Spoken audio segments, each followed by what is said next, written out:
Erev Tov Chavrim, I'm Stephen Ben-Nun. You're watching Israeli News Live. Just as Shabbat is coming to an end here in the United States, we are getting breaking news coming out of Israel, and that the white helmets, no, not the United Nations, the white helmets themselves are being rescued and taken into Jordan.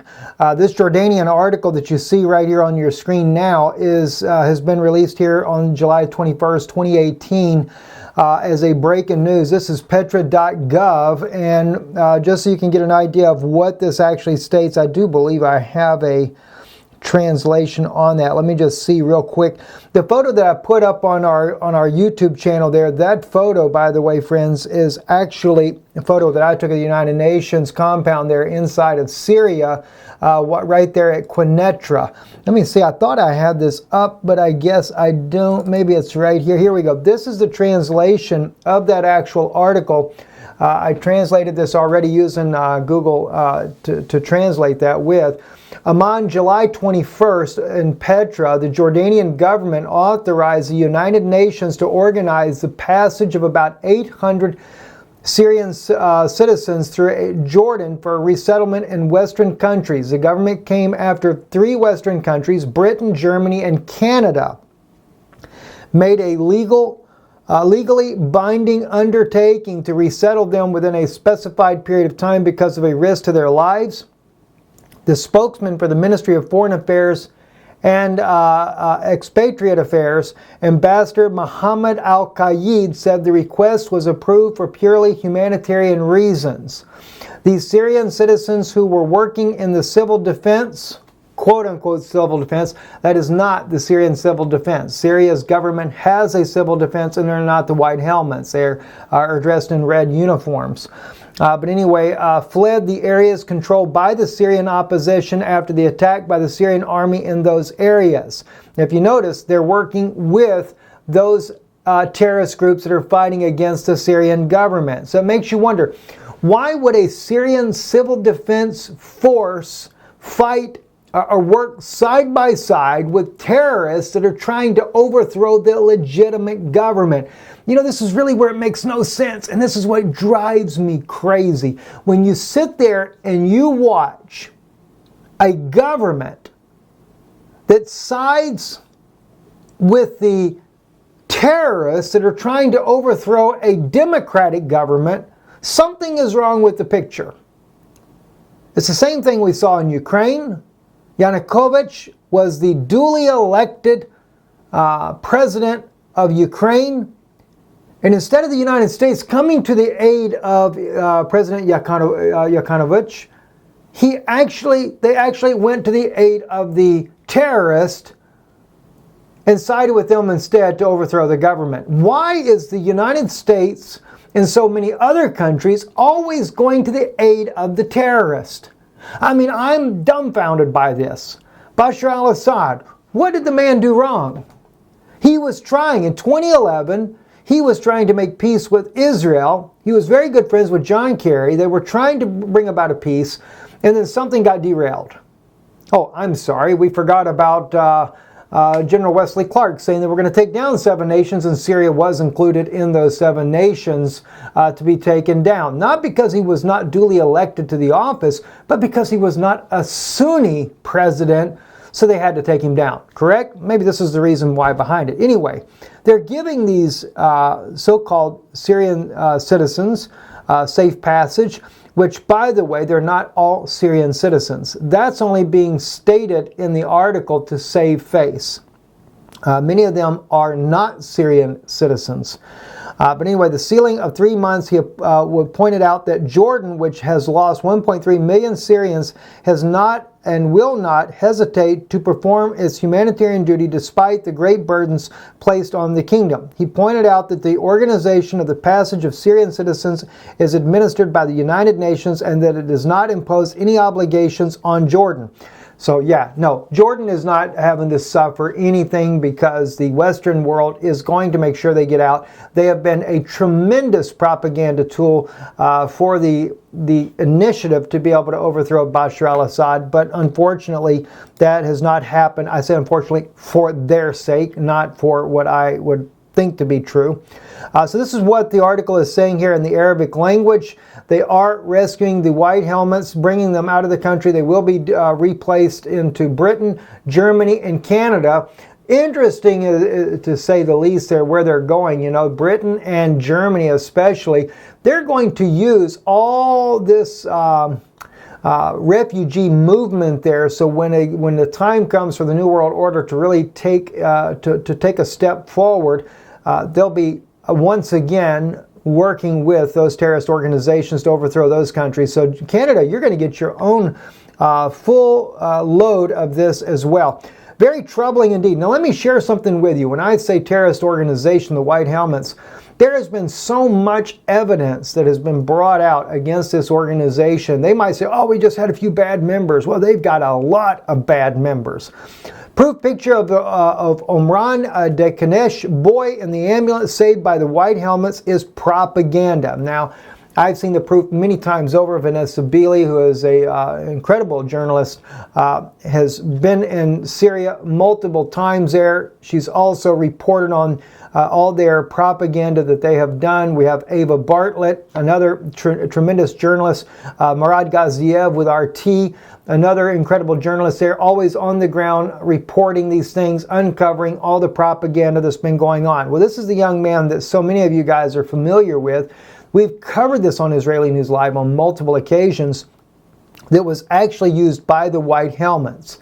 There was a bombing. He was a little bit banged up there, and they grabbed him from his father, throw him into the vehicle, and then blame it on the Syrian government. But there were no planes overhead.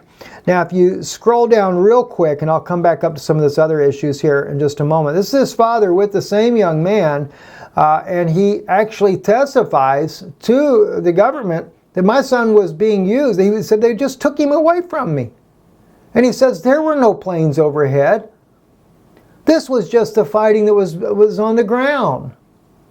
You know, it could have been easily a terrorist mortar that landed near his home there that caused his son to be in the middle of a bombing situation. So he was very upset about it. And he refused to be a part of any other further videos because they tried to get his family to work with the opposition.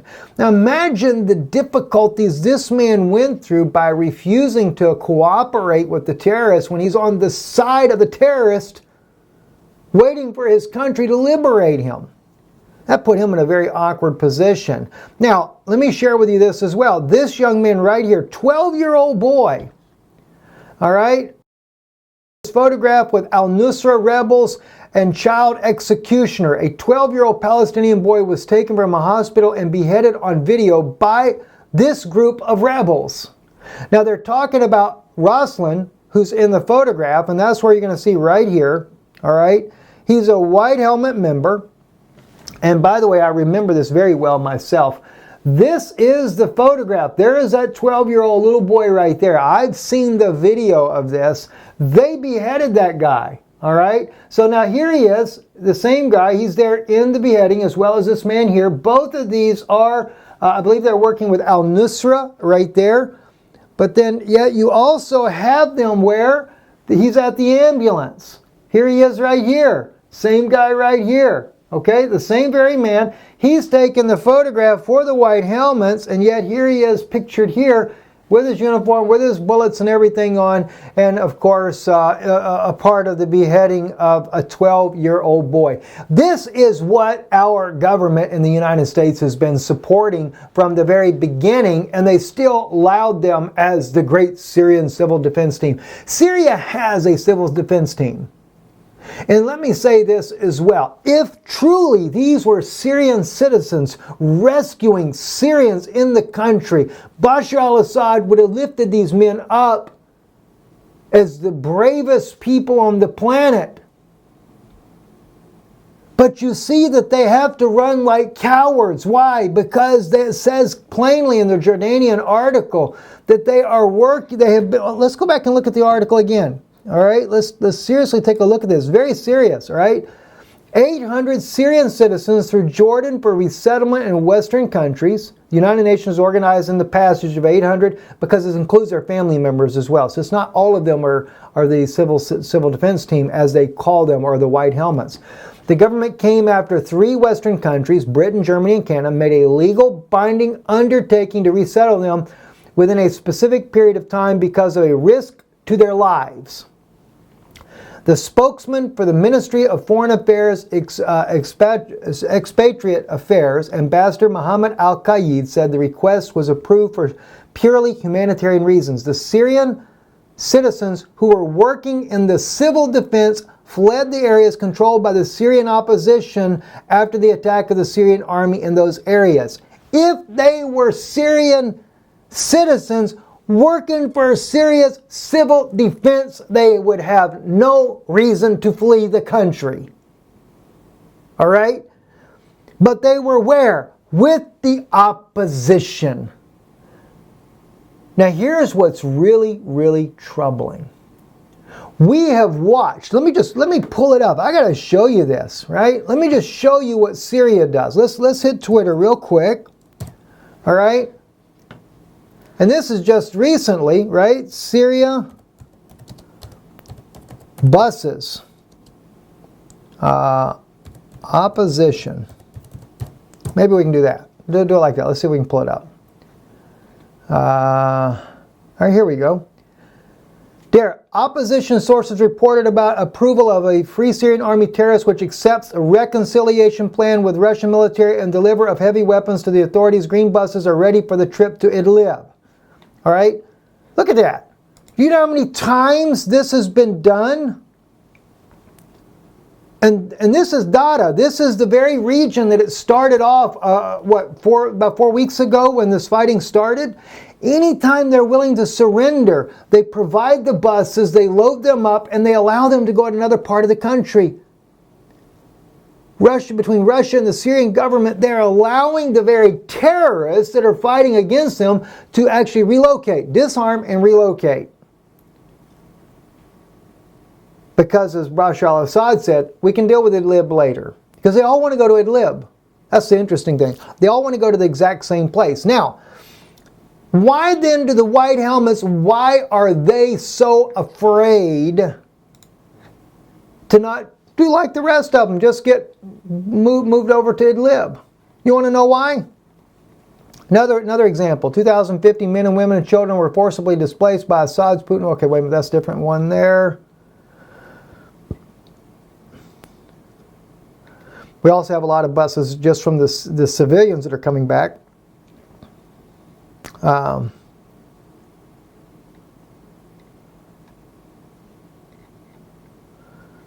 lot of people keep getting bussed out, and it's both sides. They're taking in both sides, but okay. We'll go back to that later. The point being that I'm trying to get you guys to understand is that the Syrian government, anyone that surrenders, they're not putting them in prison. They're just allowing them to go to another province because they're trying to bring the war to an end and make peace. Just like Israel was accusing, the Israeli government has been saying in the Israeli media on a regular basis that Assad was going to take and kill all those civilians that were on the border because they were Syrian civilians that were on the side where the opposition was. No, they didn't. They sent buses in, and that's Quneitra. Let me see if I can put this in here real quick. Let's see if we can pull this up. This was, again, I think I'm spelling it wrong there. Again, we were being lied to by the Israeli side. Let's see, Syrian buses arrive, pro-Assad fighters, residents leaving. Okay, that's not it. Kifra. Well, Kifra also is close to, here it is, right here, Quneitra. 22 more buses with over 1,000 people left Quneitra, while 450 rebels and their families also left Mahaya Dara, heading to Idlib. Again, Now Israel, the Israeli government lied to the world and said that the Syrians are going to kill all these poor civilians that are gathered up there on their border that are trying to get refuge inside of Israel. And so Israel wouldn't allow them in. I mean, Israel has been kind enough to treat the wounded but it's mainly the terrorists and their families. But I thank God that they treat them though. And I do thank God that Israel has opened up the border to at least treat them, because whether they're opposition or not, it's a humanitarian effort, and I do appreciate that. But to lie to the world and say that Assad is going to bomb all these civilians that are just sitting there on Israel's border was a flat out lie when they show you. And this has been, and I knew this because I knew that Syrian government has over and over and over has sent buses to take the people out. In this case, they took 1,000 people that left Quneitra, that's right on Israel's border, taking them to a safe area to get them out of the war-torn area. 450 rebels and their families also left that area as well, surrendered and left. The only thing that Syria requires is that you put your weapons down. They can get rearmed when they get to Idlib, no doubt. But the thing is, because Syria is trying to bring an end to the war, and they don't want to have a bunch of prisoners to deal with as well. So, with all this being known, why doesn't the White Helmets do the same thing? Because they are such a major propaganda tool of the United States. Israel, unfortunately, Israel is probably behind it as well. I have to say alleged on that side. But the U.S. is majorly behind them. We know this because why? The State Department has pushed them. They have won an Academy Award for their documentary, Last Man Standing, all this kind of stuff, or Last Man in Aleppo, something like that. And yet they're nothing but a terrorist group working with terrorists, faking chemical attacks, making real chemical attacks, and blaming it on Assad. And that has caused Assad's country to be hammered by coalition airstrikes because of all these lies. So yes, maybe there is a reason for them to be afraid. I wouldn't doubt it. After all, like I said, these very men here, and this is just one of many photos where they have come out and shown that the White Helmets guys that are taking the pictures here of all the propaganda, that's the back of the ambulance. The little boy's picture, you can see it right there. I can see it actually here myself with my glasses on. I can see the back of the ambulance taking all this propaganda, and they are nothing but part of the terrorists to begin with. And they're also involved in beheading children. I've seen pictures of them beating soldiers. That's the little boy actually in the back of the pickup truck right there. In the back of the pickup truck itself. And, you know, listen, look up Vanessa Beeley. Look up Ava Bartlett. I know they have really done a tremendous job on exposing these things. You have so much information. I'll put this article here from steemit.com as well that I'm using here. But these other women have done a tremendous job. I know that Ava and Vanessa both have been on the ground in Syria multiple times. Murad Ghazdiev with RT also has been on the ground inside of Syria. And it's just a crying shame to see this. And of course, the photo, like I said, that I had on this screen was, let's see, I was actually pulling up some more photos. This is actually over in that same area there when I was there on the border with the war there, where actually a coalition bomb had went off there inside of Syria. A lot of things that happened there that just are really, really troubling. And of course, the photo on there was the United Nations inside of Syria. I took that photo myself. It was said that they went to them first. So that's why there's been some saying that Israel was involved in helping the evacuation of getting them out of the country. But I'm hoping that Israel did not get involved. I really would like to see that they did not. Let me just pull this back up right here. We have a lot more still breaking on this to see if Israel was actually involved in this, because that's just the stain on the Israeli flag. We know the United States has been heavily involved in all of this, and just I do not know. This one here is also seeming to, let's see, the heroes, see, they look at it, they call them the heroes digging victims out of war debris. Israel saves 800 white. Okay, so they're saying Israel saved 800 white helmets. That's what they're saying right there, is that Israel actually did this. Do you know how many of these children are actually used multiple times? That's another one that Vanessa Beeley did a lot of uncovering on. Many children are played over and over and over in the photos as victims of these horrendous attacks. And I'm not saying that there's not innocent civilians that have been killed as a result of Syria and Russia's bombing and trying to stop the terrorists. That is true. They have. There is no doubt about it. You're not going to avoid it. But we've also showed you here on Israeli News Live where al-Nusra, the very group that they're doing the rescuing with, they would hold prisoner the Syrian civilians that were opposition to their groups there and allow them to be killed to use them as their rescue victims. We have seen where they have, I've seen it with Vanessa Beeley's report there, where they buried a child alive, knew exactly where the child was at, the grave was marked, they knew it, they quickly run over there, they dig the child out, and it's like the whole point is how do they know the child is exactly in that very spot? The evidence that has been uncovered against them is absolutely overwhelming. Anyway, I'm Steve Ben-Nun. You're watching Israeli News Live. Listen, one other thing too, real quick, I want to share with you. We did book up on the conference. I have here in Orlando, I have contacted the hotel there where the conference is being held at, and we are in the process of seeing if we cannot expand that particular facility there to try to make it bigger. All right, so what I'm wanting you to do, if you would, my email address here, if you want to come to this conference, and if we can actually get the extra room secured, it'll probably be Monday before I know for sure. But if you are wanting to attend, because I know how some people do, they never tell you they're coming, they just show up, and then there is no room. It is very strict on this conference because we are limited on seating. Not only are we limited on seating, but another reason why we have to be strict about who comes, I have to know who's coming. I'm going to be speaking about very sensitive issues here, and I do not want just anybody walking in off the street that I do not know. So we will have security there that will stop you at the door.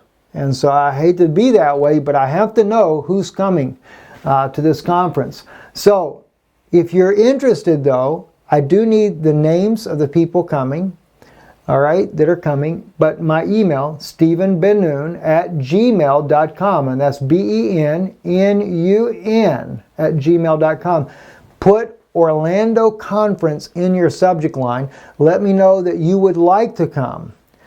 Because on this conference, it's only a one-day conference. It's in the evening from 6 to 10 p.m. My wife will be speaking about 5G technology. She'll be going into different issues like this. We will be also sharing with you why the stance we're taking, some of the things we've been taking a stance on, even with Israel, because some people are kind of baffled about this. And it's because of the things that we have uncovered, not only uncovered, but because of the connections that I have had. I've shared over on Patreon with you guys, patreon.com/Israeli News Live. I've given a little insight, I've given some information so you'd have an idea of what this is about, of my part, the work that I did for the U.S. government. And very secretive type of work, but because of the connections that I have, I know what they're doing, why we have Russia-phobia. I know about politicians and the evils that are going on in the background. When we think everything's okay, you have no idea the sinister things that are happening. I also am very aware of the Jesuit infiltration into the evangelical circles around the nations and their plot and plan to take you to a new world order, and you have no idea because so many people are going to these churches with good faith, good intentions, believing these ministers, pastors are true men of God, and they are actually taking you right to a new world order. We are going to expose these things. We're going to talk about it to get you to understand what's really happening in the world. So, you know, if you want to come, it's a very serious situation what we're going to be discussing. So I need to know who is coming. I do have a group, and I need to email that group back, that's coming from Orlando that has 12 people. I will need to know who those individuals are that are actually coming so we can get that on the list there. So let us know. Your information will not be shared publicly with anyone. This is only for our safety here for this meeting. But if you're wanting to come, if we see that there's enough interest for more people that are wanting to come, we will try to enlarge the conference to 150. Or if we see that there's that much interest, we'll even go as high as 200. I do know that the lady said it was off season, so it was easier to rent the facility, but they could have already booked it for another event. I don't know. I can't guarantee that, but we will certainly try. Your support in helping what we're doing, you can do that as well. We have our address here. You can help to donate to help us with these things because we are working to do several conferences. And we've been talking about having people to help sponsor it, but I'm at the point now that I think we're going to not go with sponsorship on these conferences.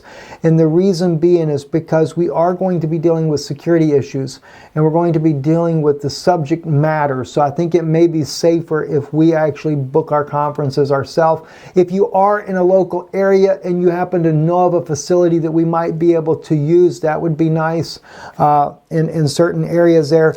But I think from this point forward, we will actually try to just set up those meetings ourselves. Some meetings we will be doing will be quick meetings. We won't even give very much notice, maybe a couple of days notice. We'll be in a certain area, and then I will let you know I am here if you want to come, and I'll give you the location at least 24 to 48 hours in advance notice, and you would be able to come. So do be listening in. As we make these things. We got to let people know what's going on, friends. It's very serious, and we're in a very, very late hour. I'm Stephen Benoon. Thank you for watching. I assume the live broadcast is still going, but we thank you for watching and being a part of the broadcast here today. We thank our moderators as well for taking care of the moderation in here. And we just always ask, just please be respectful as you speak with one another on there. I'm Stephen Benoon. You're watching Israeli News Live. Thank you for watching, friends, and shalom and erev.